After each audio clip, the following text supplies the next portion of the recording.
very good afternoon to all of you. I am Dr. Vijay Banga. So I am working presently as a Director of Quality Education at Rayat Bahra University, Mohali, Punjab. So for the today's session, it's a very interesting topic, that is adaptive learning, implementing personalized learning through AI and data analytics. And first of all, I welcome all the panelists, starting from Engineer Kumar Tushar Punj from Sri Sai University. And Dr. Gurpreet is not here.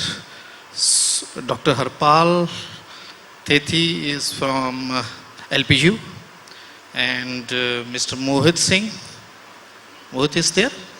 No. So Aryan Kataria, so Aryan group of colleges. And Dr. Anand Shukla from my institution, Rayat Bahra. And your name is? Aman. So you kindly speak your affiliation, because I have not with my... Yeah. Acha, from Masai. Yeah. Okay. So welcome to all the panelists. And I hope, I think previous talk is also about AI. And I think they have a mission of developing army of AI. And so our focus is towards adaptive learning through this AI and data analytics. So I just introduced the topic to all the listeners. Like today, there is a shifting towards the from normal teaching to the online teaching. We all witness this day by day. And as our kids are very comfortable with the online teaching, but still of my age, or maybe the people who are taken education traditionally, they are not much comfortable with it. But the time has to be changed, and time is changing, and we all have to accept it. And now time is not only changing in this way that we are moving toward online education, but it is supported by AI and data analytics. Means system is also helping out to the like student in the terms of their listening capabilities, as per their interest, as per their speed. So things are changing very drastically. And I think after the deliberations from all the experts, in the end, definitely we will get some amazing outcome of this session. So I just we made 2 rounds. First round, I give a chance to everyone to speak on the topic, and the second one just to sum up the things, and in the last there is a concluding remarks. So I think by this, I think every panelist has given some time. So maximum time should not be take more than, I think, 5 to 7 minutes, because otherwise the timing of the other participant may not be give a sufficient justification to him. So starting from the, I may take from first panelist from the Kumar Tushar Punj. So what's your view on this very interesting topic, that is adaptive learning? Thank you so much. My name is Tushar, and I am representing Sri Sai University, Palampur. I think the topic, sir has rightly set the context of how adaptive learning is going to impact into our classrooms. I remember the other time, like last 5-7 years before, when the AI just started coming into our campuses, and we were preparing ourselves that how AI is going to integrate into our day-to-day teaching. And when I talk about that, after 5-7 years now, after pandemic, so much thing has happened, the scenario has changed completely, and the reach of a teacher to an individual student is something which is very important. Once we see that in a class of 60 or 70 people, a teacher can easily map all the students using AI. Because now, thanks to technologies, thanks to the products which are available through EdTech, this whole tedious process, I think before it was very difficult for a teacher to judge all the students and make a lesson plan for individual personalized learning. Now it is the time when a teacher can easily, just by making sure like LMS is there to make sure that a class is there, and then quizzes, do a leadership poll, do points, put gamification to it, and a teacher is able to get first-hand knowledge even before starting the class that what my level of class is. I remember a teacher was teaching one point in our university.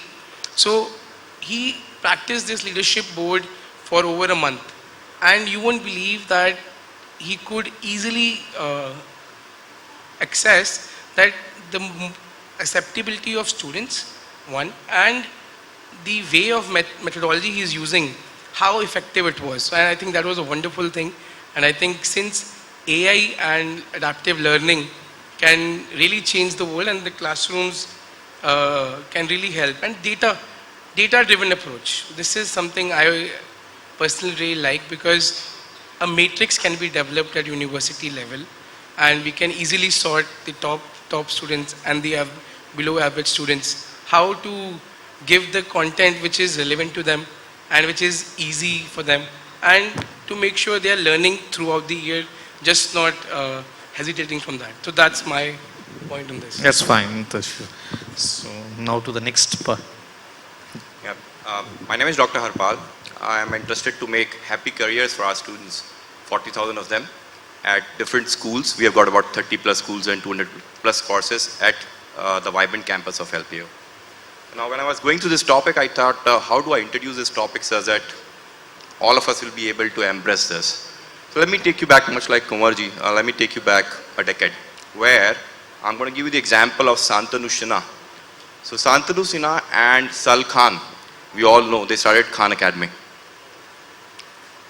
And Shantanu today, as I speak to you, is a VP director for Google for Education, and he's operating out of US. Very interesting case study which they have written down and which has been documented as well, where they said that, hey, what happens if we teach little concepts of, let's say, physics and maths to start with, in sense that students will be able to grab that at their own pace, at their own place, and the way they want to do it. I mean, it does not happen that sequentially, if one after two, two after three, three after four. If somebody wants, one can jump from 1 to 5, and then 5 to 2, and then 2 to 7, and then 7 to 10, something like that. So they experimented with this multi-model model, where they started using text, where they started using video, where they started using amalgamation of a lot of other things. And see what they've done today. They don't have to advertise themselves. They're doing damn good. And as Pratik was speaking just before I entered this room, he said that with you or without you, AI is there. We will have to accept this fact that AI is very much there. Since I come from making careers, let me give you an example as to what will happen in a couple of years from now. I'm going to give up a word which is used by Gartner.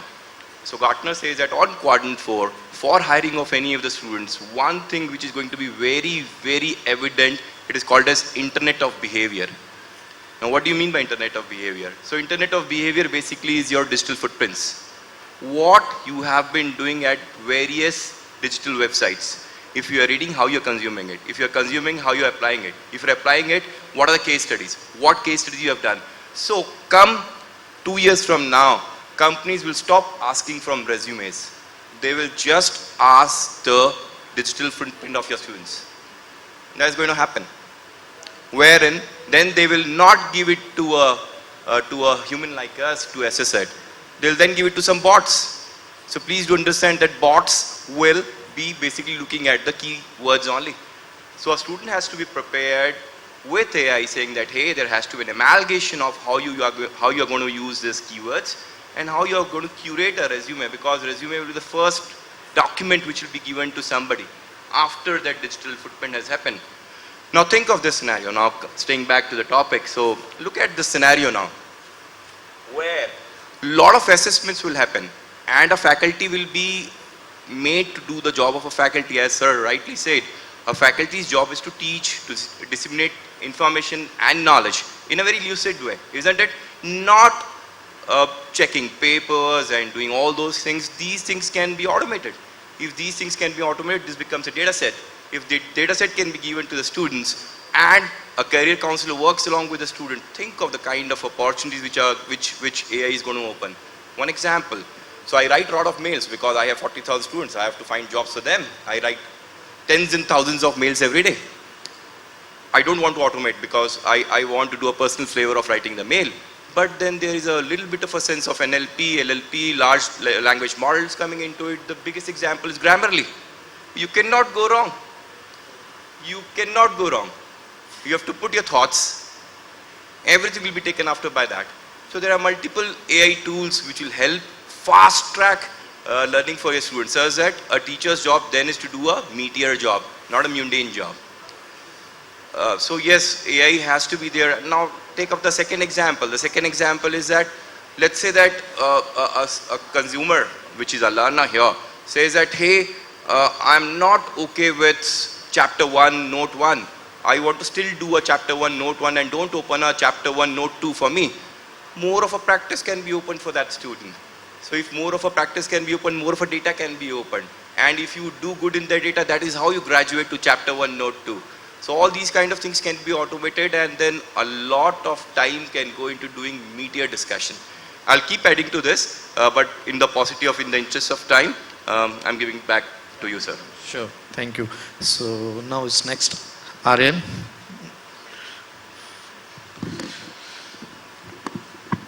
I hope I'm audible to everyone. So hi everyone, I'm Aryan from Aryan's group of colleges. Let me tell you one thing first hand. So मैं आपसे उम्र में काफ़ी छोटा हूँ. So अगर मैं कुछ भी ऐसा कह जाऊँ जो गलत हो या inaccurate हो, so please भूल चूक माफ़ करिएगा.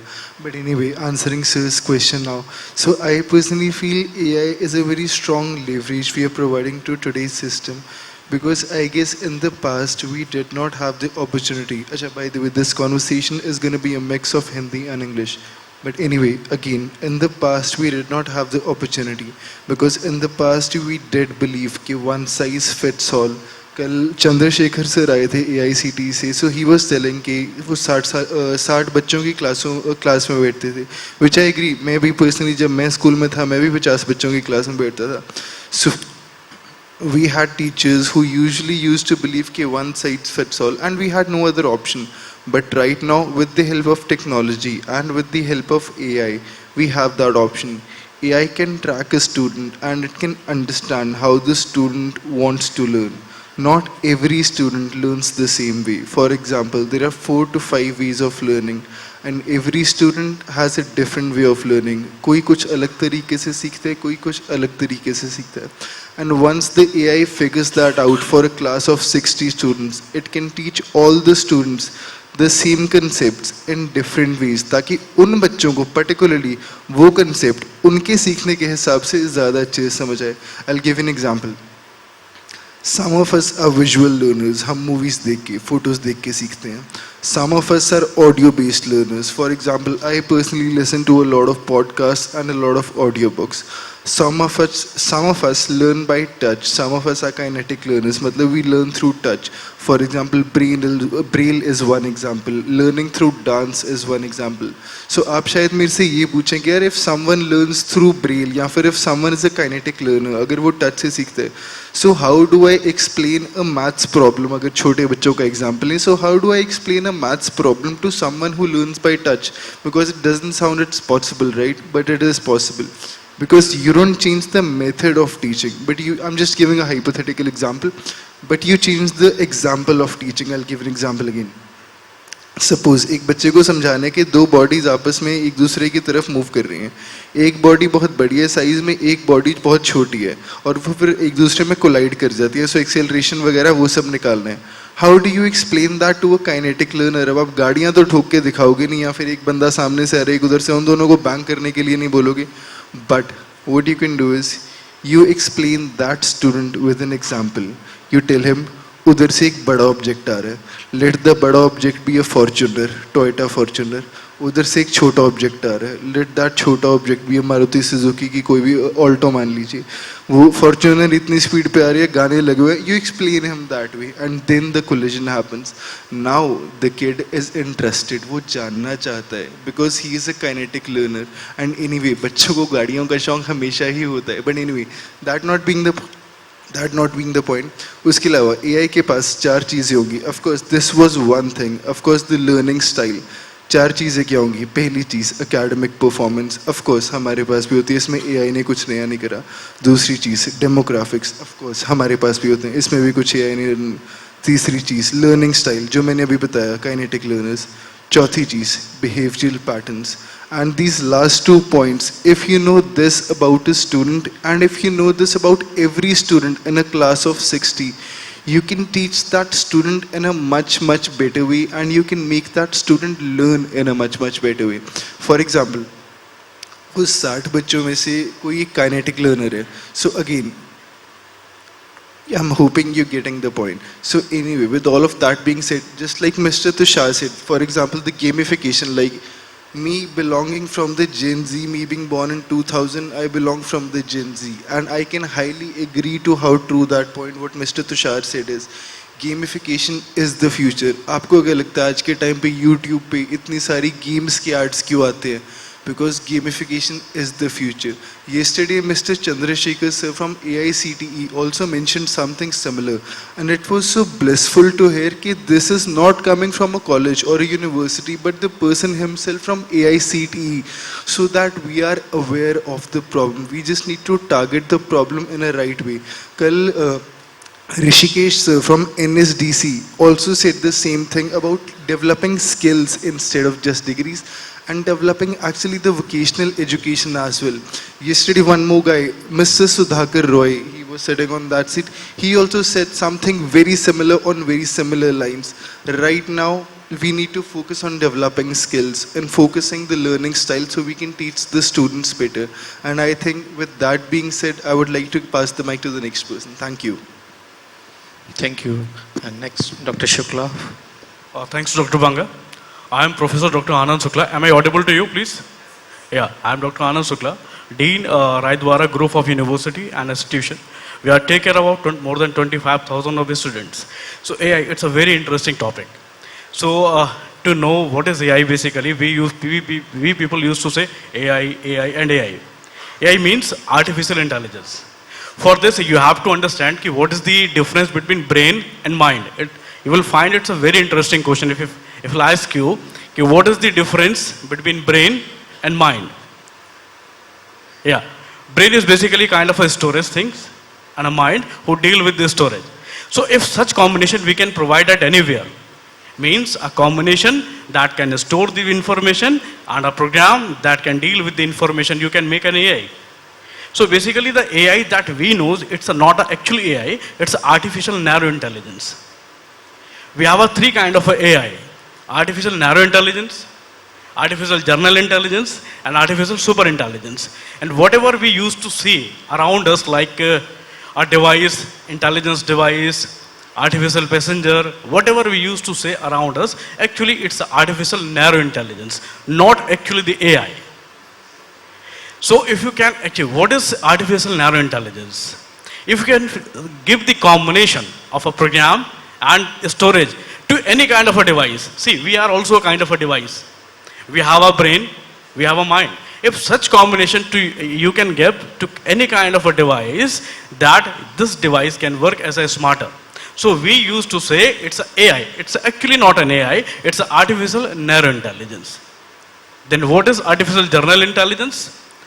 Where we used to talk about a human can. I'm going to quote 2 words. Please let me help. Human can behave, a machine can behave like a human, or a machine can functioning like human. Which one seems much accurate? A machine can behave like human. No, a machine can functioning like human. So this is objective of a general intelligence. Whenever we are going to make such kind of a model, a machine who can functioning like a human, then we are going to achieve the objective of artificial general intelligence. Still we are not achieved the complete AI. Then what is AI? To make a superhuman. Artificial super intelligence. Once a human is going to be converted into the superhumans, this is actually the objective of the AI. Then AI is going to be complete. So we are a lot far actually behind this.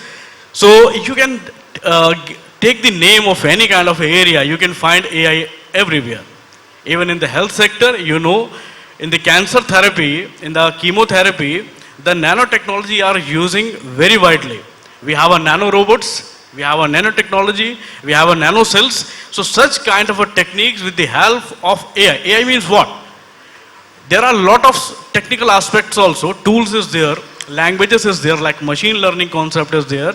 With the help of Python, Java, and other programming language, we can achieve such kind of a, desired result.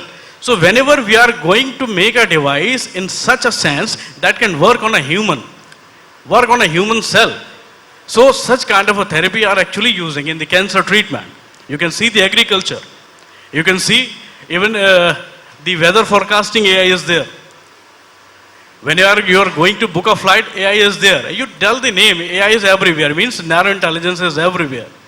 So yes, it's a very great topic, and it's the future of, even our kids, our children is going to be very habitual of such kind of a device. So with this, if any kind of a discussion is there or any question from your side, most welcome. From my side, to say thank you very much. Thank you, Dr. Anand. So from Masai. Hello everyone, am I audible?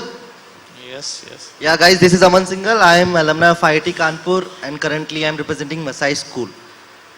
On day one, when I joined IIT Kanpur in 2012, almost 12 years back, we have a session with our dean, Professor Ghosh. Ghosh was there, very great personality. 60 students were sitting, or 70 students were sitting, all were IITians, you can say qualified students. Dean was qualified. He handed us a piece of paper. And then he asked, okay, close your eyes. I am going to give you instruction. All of you have to follow. Then he started giving some instructions. Ki, okay, fold that paper, tear that paper from top, draw this thing, and some 8-10 instructions. Then he asked us to open your eyes. When we open our eyes and we see the structure that we create with that paper, every single person has a different structure, along with the dean himself. That means that every single person, when it comes to the information or comes to the learning, understand in a very different manner.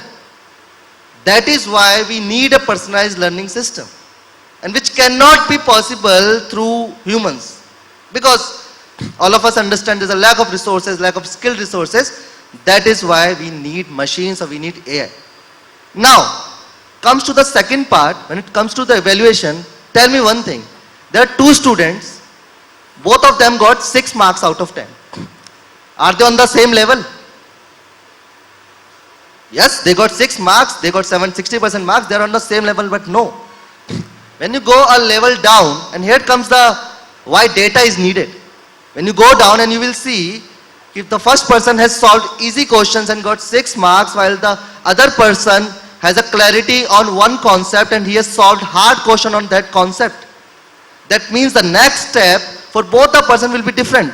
Person who got 6 marks in the easy questions means fundamentals clear hai, but practice ki kami hai. He or she should be focusing more on the practical part, more on the solving more questions part.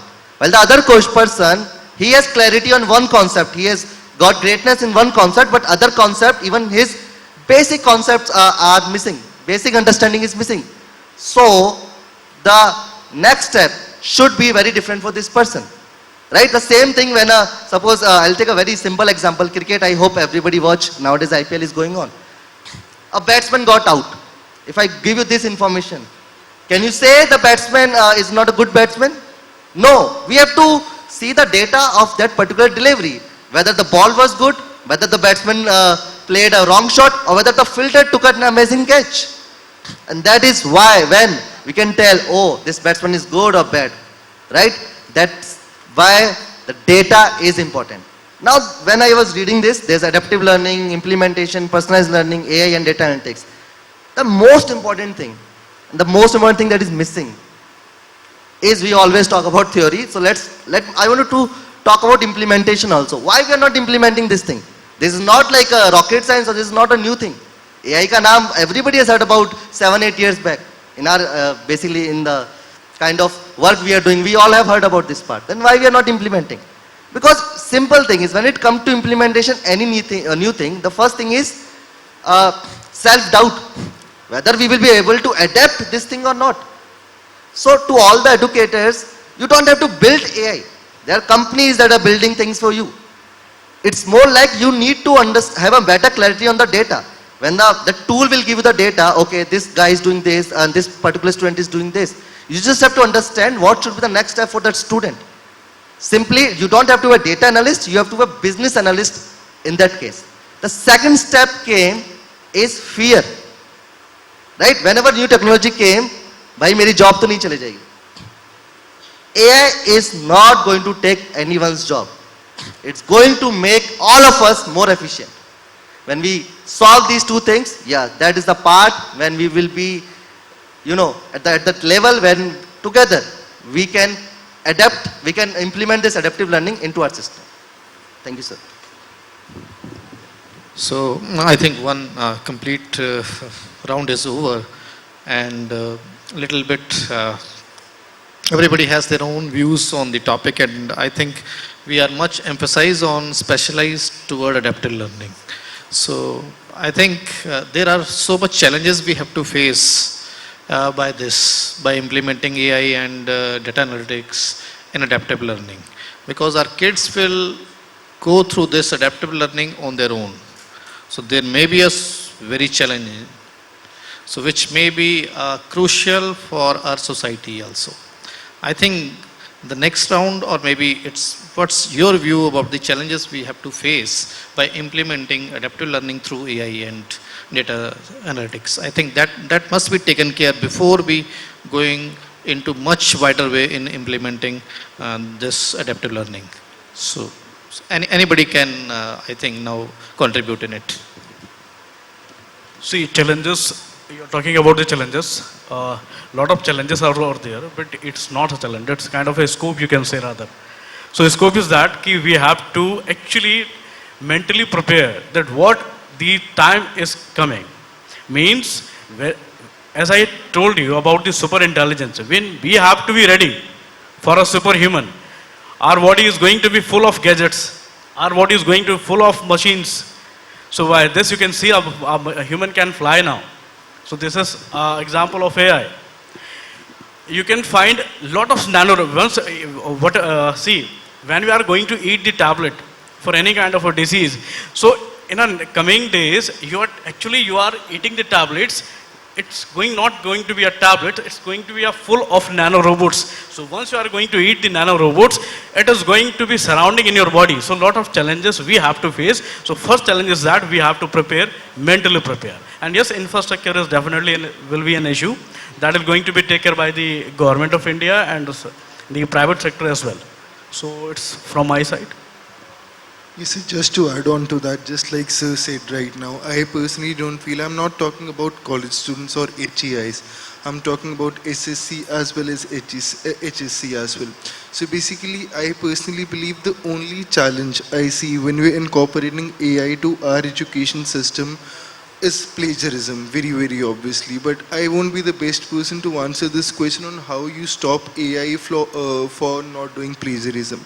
But one thing, the second challenge I see, and this is probably the only challenge I see after plagiarism, is the challenge of we not being capable enough or not being adaptable enough so we can incorporate AI properly into our systems. I personally don't see कि AI में कोई ज़्यादा दिक्कत आएगी. मतलब of course there could be, but I cannot predict it. Just like we could not predict AI or like the COVID or the cryptocurrency market crash or the stock market crashes. I cannot predict हमें AI के साथ क्या दिक्कत आएगी. Just like said. But I feel कि one thing we can be very well prepared for is to prepare our faculty, our team members and our teachers to be very well equipped. So once we have the tools in our hands, or let's just put it into fancy words, जब हमारे हाथ में बंदूकें हों AI की, तो हमें वो बंदूकें use करनी आनी चाहिए, so we can point at them right people. Yes, sir. If I may add, I always look at the flip side of things. So challenge or opportunity is what we need to debate. For me, it's an opportunity. Because now you'll be able to do meaningful things. I'll give you an example. Everybody today carries a mobile. No life without mobile today. Even a 10-year kid is having a mobile. Better than what we are using. We have the cloud connectivity. We have a lot of companies who are working on AI tools, AI modules, who are trying to embridge that with what we are trying to teach to our students. And then if at all we can train our faculties a little bit, so if at all there can be a little bit of a TTT kind of a model which can come in, I think it's a recipe of making great success. Now let me give you one more example. The purpose of education is what we need to ask ourselves as educators. So the purpose of education is that it should be engaging, it should be challenging, and we should be able to draw an ROI in terms of what the student will do subsequently after doing a study. So if these things are taken care of, and this plot can be given to the parents, because parents will also be a part to it. We are still in India, correct? So if at all this can be educated to the parents, if at all this path can be given to the students, and if at all this can be given to the faculties, and we have management who is ready to take a little bit of a risk, I think it's a great recipe. Every company today, I'm telling you in this hall, every company today is having a mandate to do a DEI. Every company will do a diversity. Every company will do a inclusivity. Where are we doing things for students who are found wanting, have special needs? With these kind of technologies where we are doing a speech to text, a text to a speech, and we are trying to induce learning to these learners as well. Massive future in front of us. For me, whenever there is a new technology, when calculator came, people said कि हमारे jobs का क्या होएगा? When computers came, people said कि हमारे jobs का क्या होएगा? When mobiles came, all the DTH operators said कि हमारा क्या होएगा? Everybody is coexisting, isn't it? So it's all about finding the right strike and then taking that advantage, being the first mover. And India is in the crux of that thing. We have everything. Look at the data when couple of years back it was. Look at what the data price is today, cheapest in the entire world. Cheapest in the entire world, and see with that backbone what we can do. And there are n number of companies who are doing cloud to us. जितनी requirement है उतनी लीजिए, जितनी नहीं उसको घटा दीजिए. So all kind of flexibilities are very much there. So for me, I'm an advocate of growth. I'm an advocate of seeing opportunities. So for me, opportunity is immense. Yes, on the flip side of it, there's a little bit of a crux which has to go to the faculty and somebody who is using the data. If I'm giving a data to a third party, all my data, all the students who are taking this test assessments, the data is with that third party. And we know that the data can be used in n number of different ways. And please do understand that that data is basically data of students. So here we have to be a little cautious. Yes, And yes. we have to be a little cautious how we can put a little bit of a EI. So if we can put a little bit of Security empathy. issues. Security Yeah. is also. Tushar, from your side. I think it's all the time's up, but I'll just add one point. The flip side, what I see is that the transparency also matters in this when adaptive learning is happening. A lot of times when the companies will filter a lot of things using AI, they might not see that empathy, diversity things into it. So, and the reason also that why we were not selected for that particular thing.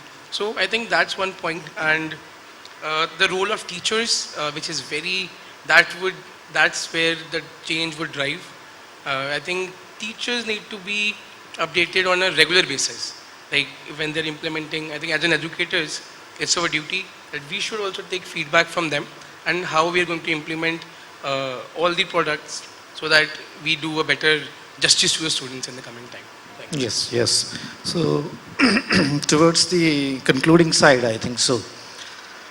It's we all know it's a future. We cannot we have to go with it.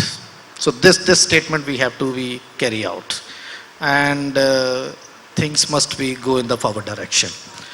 Second, it's an advantage to the students. We know in a class there are different varied culture students are there. I think through adaptive learning they can have whatever they content they are getting in their own languages. I think it's more advantages on the other sides. And secondly, through data and AI, there are so many feedback they will get, and it is as respect to the learner. There are changing the pace of the data learning and all. I think it will enhance the ability of learning of our students. So definitely it helps out. And in the second side, there is no fear for the faculty, because the ethical values, the love and the affection, which is the major constituent of any personality, that has to be come from the faculty and that comes from the teacher. That is to be remain there. We are not producing machine. We are producing human beings, super human beings definitely. These human beings are definitely more intelligent and they are more active and they are more learner. So it's a blend of that. So our faculty, whatever they are doing, they are just to update themselves, and secondly, they just have to acquaint with all these new things. And whatever they are doing in a routine, I think that is again required. Their love and affection, their support, definitely that needs to our students. And these are the tools like AI and data analytics. More tools maybe comes within the time. My area is basically robotics. I am working on like humanoid robots. So, but I think so, if human being can become a super human being, I think there is no need of robot. Human become itself a robot. So these things are coming with the time. And I hope it's a wonderful discussion with all the panelists. I am extremely thankful to all of them. And I'm also thankful to the to the organizers for inviting to all the varied panelists and expertise. And I'm extremely thankful to all of you, and thanks to all. If anybody again want to one line statement anybody want to give, I think it's open to last 2-3 minutes for all of you. You can say one line if it is required from your side.